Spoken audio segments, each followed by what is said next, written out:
Welcome to the class 10th Economics, Chapter 2, Sectors of Indian Economy, Part 3. The last topic of the previous part is the organized sector and unorganized sectors and difference between these two. Now we will start with how to protect workers in the unorganized sector. The organized sector offers jobs that are the most sought after. See, organise sector में सबसे ज़्यादा लोग job करना चाहते हैं. क्यों job करना चाहते हैं? क्योंकि वहाँ पे जॉब सिक्योरिटी है, वर्किंग कंडीशंस प्रॉपर हैं और एक्स्ट्रा बेनिफिट्स हैं. मेनली जो ऑर्गेनाइज सेक्टर्स में जो कंपनीज़ काम कर रही हैं वो लार्ज स्केल कंपनीज़ है, और जो स्मॉल स्केल हैं या बहुत ही बहुत ही कम छोटी कंपनीज़ हैं या छोटे वर्कर्स हैं वो अनऑर्गेनाइज्ड सेक्टर में काम करते हैं. But the employment opportunities in the organized sector have been expanding very slowly. जितनी डिमांड है ऑर्गेनाइज सेक्टर में जॉब की, लेकिन वहाँ पे एम्प्लॉयमेंट बहुत स्लो रेट से जनरेट हो रही है. It is also common to find many organise sector enterprises in the unorganised sector. हम ये देखेंगे, अगर हम अपनी इकोनॉमी के स्ट्रक्चर को देखें तो हमें ये पता चलेगा कि बहुत सारी कंपनीज़ या एंटरप्राइजेज जो ऑर्गेनाइज सेक्टर में होनी चाहिए थी वो अनऑर्गेनाइज सेक्टर में काम कर रही हैं. ऑर्गेनाइज सेक्टर बेसिकली जो गवर्नमेंट के पास रजिस्टर्ड हैं, और जिन्होंने जो रजिस्ट्रेशन नहीं कराते हैं वो अनऑर्गेनाइज सेक्टर में हैं. तो ऑर्गेनाइज सेक्टर अनऑर्गेनाइज सेक्टर में काम क्यों कर रहे हैं? They adopt such strategies to evade taxes and refuse to follow laws that protect labourers. अब अनऑर्गेनाइज सेक्टर में काम करने का रीज़न क्या है? ताकि वो टैक्सेस से बच सके, क्योंकि अगर गवर्नमेंट के पास उनका रजिस्ट्रेशन होगा तो उनको अपने इनकम और एक्सपेंसेस का डिटेल गवर्नमेंट को शो करना पड़ेगा, अपने अकाउंट्स ऑडिट कराने पड़ेंगे. बट क्योंकि वो अनऑर्गेनाइज सेक्टर में काम कर रहे हैं इसलिए उस पर गवर्नमेंट का इतना कंट्रोल नहीं है, तो वो अपने टैक्सेस सेव कर पाते हैं. और refuse to follow laws that protect labourers, और लेबरर्स को प्रोटेक्ट करने वाले laws like minimum wages act, factories act, industrial disputes acts, ऐसे लॉज को मानने से मना करते हैं. As a result a large number of workers are forced to enter the unorganised sector jobs. क्योंकि ऑर्गेनाइज सेक्टर में इतनी जॉब अवेलेबल नहीं है, और जो कंपनीज ऑर्गेनाइज सेक्टर में होनी चाहिए थी वो भी अनऑर्गेनाइज सेक्टर में काम कर रही हैं. तो ऐसे पॉपुलेशन किस चीज़ पे फोर्स हो रही है? अनऑर्गेनाइज सेक्टर में जॉब करने के लिए, जो कि उनको बहुत ही लो सैलरी पे काम करना पड़ रहा है. They are often exploited and not paid a fair wage. उनको सही वेजेस या सैलरी नहीं पे की जाती, और जब काम से कम पैसे मिलते हैं इट मीन्स एक्सप्लॉयटेशन हो रहा है. Their earnings are low and not regular. Earnings low हैं और वो रेगुलरली अर्न नहीं कर रहे हैं. These jobs are not secure and have no other benefits. जो अनऑर्गेनाइज सेक्टर में जॉब्स हैं, there is no job security in the unorganised sector, और other benefits like medical benefits, home allowance, other allowances, travelling allowance, these are not paid in the unorganised sector. Since the 1990s, it is also common to see a large number of workers losing their jobs in the organized sector. These workers are forced to take up jobs in the organized sector with low earnings.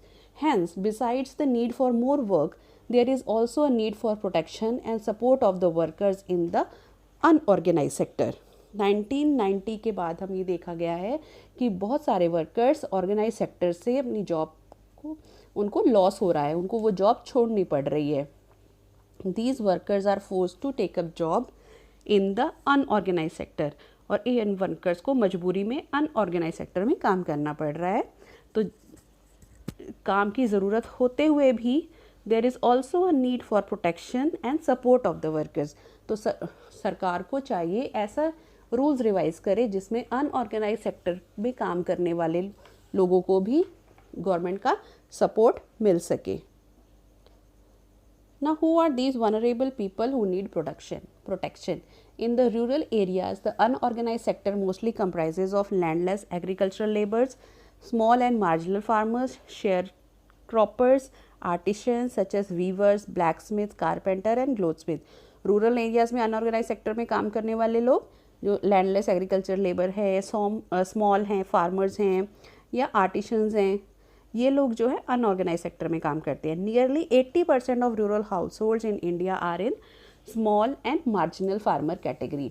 80% rural household जो हैं farmers जो हैं वो small और marginal farmers की category में आते हैं. इट मीन्स लार्ज फार्मर्स या बिग लैंडलॉर्ड्स जो हैं वो सिर्फ 20% है.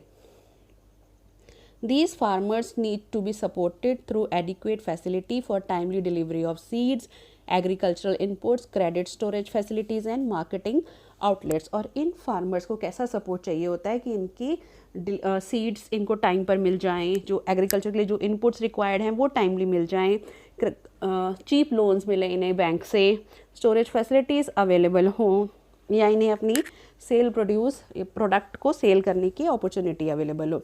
आपने ऑब्ज़र्व किया होगा कि जब भी ज़्यादा ज़रूरत से ज़्यादा रेनफॉल हो जाती है तो फार्मर्स की जो क्रॉप है वो ख़राब हो जाती है ज़्यादा रेनफॉल की वजह से. तो उसमें कई बार जो है गवर्नमेंट्स उनको फार्मर्स को हेल्प अनाउंस करती है कि जिन जिन फार्मर्स की उनको क्रॉप का लॉस हुआ है उनको कुछ कॉम्पनसेशन पे किया जाएगा. तो these are the steps that government has taken to help the workers of the unorganised sector. और ऐसा कुछ ये जो स्टेप है ये एग्रीकल्चर और फार्मर्स के लिए लिया जाता है. In the urban areas, unorganized sector comprises mainly of workers in small-scale industry, casual workers in construction, trade and transport, and those who work as street vendors, head load workers, garment makers, rag pickers, etc. तो urban areas में ये सब जो लोग आपको example दिए गए हैं ये अनऑर्गेनाइज सेक्टर के हैं. Small scale industry also needs government support for procuring raw material and marketing of output. Small scale industries को भी क्या गवर्नमेंट का किस चीज़ में सपोर्ट चाहिए होता है ताकि उनको रॉ मटेरियल ईजिली और रीजनेबल प्राइस पे मिले और उनकी जो प्रोड्यूस है जो मार्केट प्रोडक्ट हैं वो उनकी मार्केटिंग के लिए उनको ऑप्शंस प्रोवाइड किए जाएं. The casual workers in both rural and urban areas need to be protected. तो जो भी रूरल और अर्बन एरियाज़ में वर्कर्स हैं उनको प्रोटेक्ट करने की ज़रूरत है.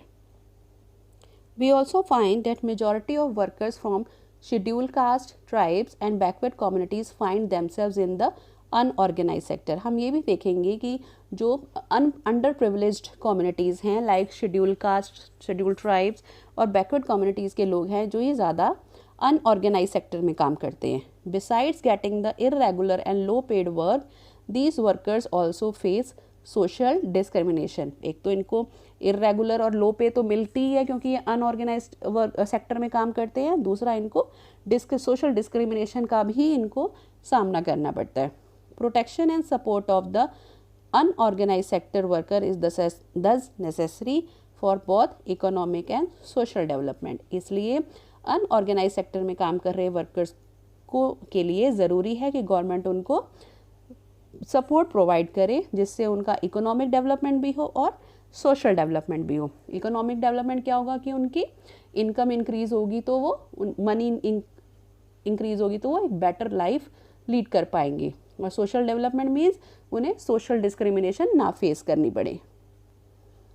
We have done classification of various activities of economic activities. Firstly on the basis of nature of activities, secondly on the basis of rules and regulation or on the basis of the working conditions of the working area. Now third type of classification is based on in the terms of ownership कि जो activity है उसका owner कौन है, उसके rules और regulations कौन बना रहा है और उसकी एसेट्स का ओनर कौन है और उनके प्रोडक्ट की मार्केटिंग सेल ये कौन डिसाइड करता है. तो on the basis of ownership economy can be divided into two sectors. It is public sector and private sector. ये आप लोगों ने सुना ही होगा पब्लिक सेक्टर और प्राइवेट सेक्टर. पब्लिक कंपनी है, प्राइवेट कंपनी है, तो ये उनके ओनरशिप के बेसिस पे ही डिसाइड होता है. Another way of classifying economic activities into sectors could be on the basis of who owns assets. Next economic activities का जो क्लासिफिकेशन है वो किस बेसिस पे होता है कि वो एसेट्स का मालिक कौन है and is responsible for the delivery of services. और वो सर्विसेज की डिलीवरी के लिए किसकी रिस्पॉन्सिबिलिटी है, कौन वो सर्विसेज प्रोड्यूस कर रहा है. In the public sector government owns most of the assets and provide all the services. जो पब्लिक सेक्टर कंपनीज हैं वो गवर्नमेंट की ओनरशिप में है, वो गवर्नमेंट, उनका वर्क जो है वो गवर्नमेंट के अंडर होता है. In the private sector ownership of assets and delivery of services in the hands of private individual और कंपनीज. प्राइवेट सेक्टर की जो ओनरशिप है वो प्राइवेट इंडिविजुअल्स के पास है. फॉर एग्जांपल रिलायंस है, इसका ओनरशिप किसके पास है? मुकेश अंबानी के पास है. और रेलवेज और पोस्ट ऑफिस ये पब्लिक सेक्टर कंपनीज हैं, पब्लिक सेक्टर एंटरप्राइजेस हैं. क्यों? ये पब्लिक सेक्टर के अंडर इसलिए आती हैं क्योंकि ये गवर्नमेंट इसकी ओनर है. Whereas companies like Tata iron and steel company limited, Reliance industries are privately own. ये प्राइवेट ओनरशिप है इनकी, तो ये प्राइवेट सेक्टर के अंदर आती हैं. अब पब्लिक सेक्टर और प्राइवेट सेक्टर का डिफ्रेंशिएशन क्यों होता है? क्योंकि पब्लिक सेक्टर कंपनीज जो गवर्नमेंट के अंदर आती हैं, इनका जो मेन मोटिव क्या होता है?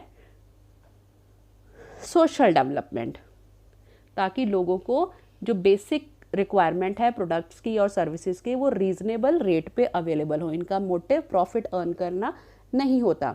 आपने ऑब्जर्व किया है कि जब भी बजट, गवर्नमेंट जब बजट अनाउंस करती है तो सेपरेट रेल बजट आता है जिसमें टिकट्स के प्राइसेस जो है वो गवर्नमेंट डिसाइड करती है. तो क्यों डिसाइड करती है? ताकि वो टिकट प्राइसेस ज़्यादा हाई ना हो और इजीली लोगों की अप्रोच में हो, लोग उसको इजीली अफोर्ड कर सके. और अगर प्राइवेट ओनरशिप हो तो प्राइवेट ओनरशिप का मेन पर्पस क्या होता है? प्रॉफिट अर्न करना होता है. तो वो अपने प्रॉफिट के बेसिस पे प्रोडक्ट्स के प्राइस डिसाइड करते हैं. बल्कि जो गवर्नमेंट जो प्रोडक्ट्स अपने प्रोडक्ट्स के प्राइसेस डिसाइड करती है वो सोशल डेवलपमेंट के लिए करती है. Activities in the private sector are guided by the motive to earn profits. Understood? Private sector की जो एक्टिविटी है उनका मेन मोटिव क्या होता है? प्रॉफिट अर्न करना. To get such services we have to pay money to these individuals and companies.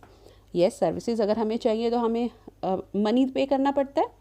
The purpose of the public sector is not just to earn profits. Public sector की जो motive है वो सिर्फ profit कमाना नहीं है. Government raise money through taxes and other ways to meet expenses on the services rendered by it. Government जो है उस गवर्नमेंट की अर्निंग कहाँ से होती है? टैक्सेस के थ्रू, या जो और वो अपनी सर्विसेज प्रोवाइड कर रही है उनके थ्रू अपने एक्सपेंसेस मीट करती है. Modern day government spend whole on a range of activities. आजकल जो गवर्नमेंट है वो बहुत सारी एक्टिविटीज़ में एक्सपेंस करती है, स्पेंड करती है. What are these activities? Why do government spend on such activities? Let's find out. There are several things needed by the society as a whole, but which the private sector will not provide at reasonable cost. बहुत सारी activities, बहुत सारी चीज़ें हैं जो society के लिए ज़रूरी हैं, बट वो प्राइवेट सेक्टर के अगर अंडर हो तो वो लोगों को रीजनेबल रेट पे अवेलेबल नहीं होगी. क्यों? Some of these need spending large sum of money which is beyond the capacity of the private sector. कुछ सर्विसेज ऐसी हैं जो लार्ज स्केल पे इन्वॉल्व ज़रूरी है. फॉर एग्जांपल रेलवे है. देखो रेलवे का नेटवर्क इंडिया में कितना बड़ा है, तो वो प्राइवेट सेक्टर कंपनीज इसको अफोर्ड नहीं कर सकती, इसलिए ये गवर्नमेंट के अंडर है. Also collecting money from thousands of peoples who use this facilities is not easy. तो ज़्यादा ज़रूरत है और इसको ज़्यादा लोग यूज़ करेंगे तो इनसे मनी कलेक्ट करना भी ईजी नहीं है. Even if they to provide these things they would charge a high rate for their use. अगर प्राइवेट कंपनीज फिर भी अगर ये सर्विसेज प्रोवाइड करें तो फिर वो उसको ज़्यादा चार्ज करेंगी. Examples are construction of roads, bridges, railways, harbours, generating electricity, providing irrigation through dams etcetera. ये जो सारे एग्जाम्पल्स हैं ये गवर्नमेंट को अंडरटेक करने पड़ते हैं, ये गवर्नमेंट करती है. Such heavy spending and ensure these facilities are available for everyone. ये फैसिलिटीज़ सभी को रीजनेबल रेट पे अवेलेबल हो, इसलिए इनका जो एक्सपेंस है वो गवर्नमेंट के अंडर है. और अगर ये प्राइवेट सेक्टर में दे दी जाए तो लोगों को ये हाई प्राइस पे अवेलेबल होगी और हो सकता है कि प्राइवेट सेक्टर की जो कंपनीज हैं इतना हैवी एक्सपेंस ना कर पाएँ. There are some activities which the government has to support. The private sector may not continue their production or business unless government encourages it. For example, selling electricity at the cost of generation may push up the cost of production of goods in many industries. Many units, especially small scale units, might have to shut down. Government here steps in by producing and supplying electricity at rates which these industries can afford. Government has to bear part of the cost. For कुछ some activities are there जहाँ पे government को support करने की ज़रूरत पड़ती है. For example electricity उसी कॉस्ट पे सेल की जाए जिस कॉस्ट पे उसकी जनरेशन होती है, उसमें प्रॉफिट मार्जिन ना ऐड किया जाए. कुछ यूनिट्स जो हैं, स्पेशली जो स्मॉल स्केल यूनिट हैं, अगर उन्हें इलेक्ट्रिसिटी पे ही ज़्यादा एक्सपेंस करना पड़ेगा तो उन्हें बंद होना भी पड़ सकता है. They might have to shut down. इसलिए गवर्नमेंट जो है इलेक्ट्रिसिटी प्रोड्यूस करने का और सप्लाई करने का काम किसके पास है? गवर्नमेंट के पास है, ताकि वो रीजनेबल रेट पे लोगों को अवेलेबल हो. And government has to bear part of the cost. और जो बाकी का उसका कॉस्ट है, जो एक्स्ट्रा कॉस्ट पड़ता है, वो गवर्नमेंट को बियर करना पड़ता है. फॉर एग्जांपल आप उसके एलपीजी सिलेंडर कोई दो, जो गवर्नमेंट हमें मार्केट में वो जिस प्राइस पे अवेलेबल है वो सब्सिडाइज्ड रेट पे अवेलेबल है, और उसका एक्स्ट्रा पार्ट जो है वो गवर्नमेंट को बियर करना पड़ता है. और गवर्नमेंट क्यों बियर करती है? ताकि ये हर हाउस होल्ड को ईजिली और रीजनेबल रेट पे अवेलेबल हो. Similarly the government in India buys wheat and rice from farmers at a fair price. तो गवर्नमेंट ऑफ इंडिया जो है व्हीट और राइस फार्मर से फेयर प्राइस पे खरीदती है. Thus it stores in its godowns and sells at a lower price to consumers through ration shops. आप देखोगे कि सेम व्हीट जो है राशन शॉप्स पे कम प्राइस पे अवेलेबल है, बल्कि मार्केट में हाई प्राइस पे अवेलेबल है. तो राशन शॉप्स पे जो व्हीट और राइस प्रोवाइड होता है वो गवर्नमेंट की तरफ से प्रोवाइड होता है, और गवर्नमेंट ये फार्मर्स से पहले ही परचेज करके रखती है at a fair price. Fair price मतलब reasonable price. You have read about this in the chapter of food security in class 9th. Food security में पढ़ा था ना आपने क्लास 9th में. The government has to bear some of the cost. Government को कुछ cost bear करनी पड़ती है. अब देखो गवर्नमेंट ने फार्मर से प्रोड्यूस खरीद लिया, अब उसको स्टोर करने का खर्चा, उसको ट्रांसपोर्ट करने का खर्चा वो गवर्नमेंट खुद बियर करती है. और राशन शॉप्स पे वो व्हीट जो है वो लेस प्राइस पे अवेलेबल होता है, तो गवर्नमेंट को तो इसमें नुकसान होता है ना, तो गवर्नमेंट को ये एक्स्ट्रा कॉस्ट जो है वो खुद बियर करनी पड़ती है. In this way the government support both farmers and consumer.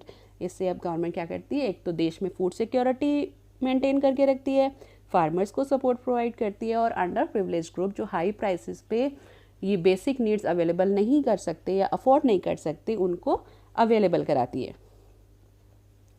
There are large number of activities which are the primary responsibility of the government.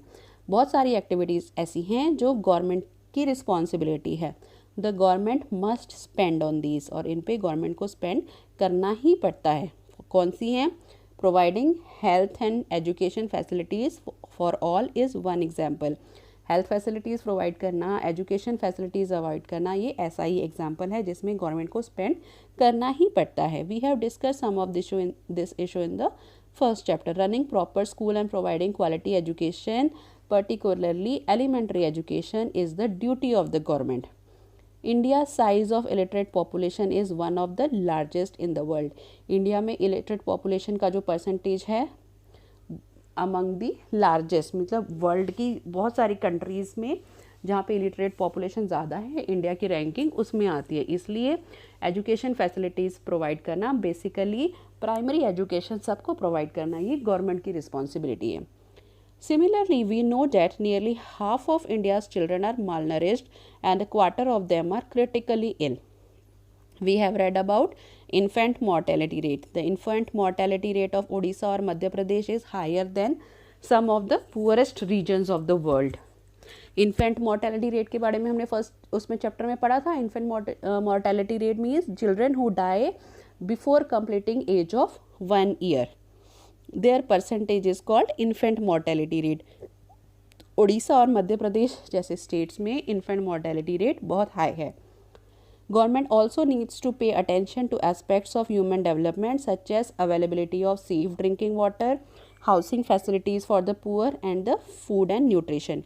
और ये गवर्नमेंट की रिस्पॉन्सिबिलिटी है सेफ ड्रिंकिंग वाटर अवेलेबल कराना, poor लोगों के लिए housing facilities provide कराना और फूड एंड न्यूट्रिशन प्रोवाइड करना. It is also the duty of the government to take care of the poorest and the most ignored regions of the country through increasing spending in such areas. तो overall social development और under privilege sector की upliftment की responsibility जो है वो government के अंदर है. This was all about this chapter. Now in the end, let's sum up this chapter by recalling the important points that we have studied in this chapter. First, classification of economic activities was on the basis of nature of activities. And what are the sector under this classification? Primary sector, secondary sector or industrial sector, tertiary sector or service sector.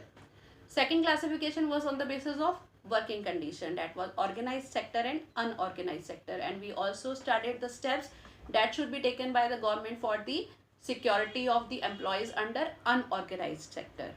Third classification of economic activities or third type of sectors are on the basis of ownership, private ownership and public ownership. The sectors are private sector and public sector. Public sector companies are owned by government and private sector is owned by private companies or private different individuals. For example, Reliance, Tata Steels. There are different private companies. And what is the reason for the public owned sector? Because it works for the social welfare, and the main motive of the private companies or private sector companies is to earn profit. That's all about this chapter. There are 3 parts of this chapter. Links are given in the description box. Go through it, and if you have any problem, ask me in the comment section. Thank you and have a nice day.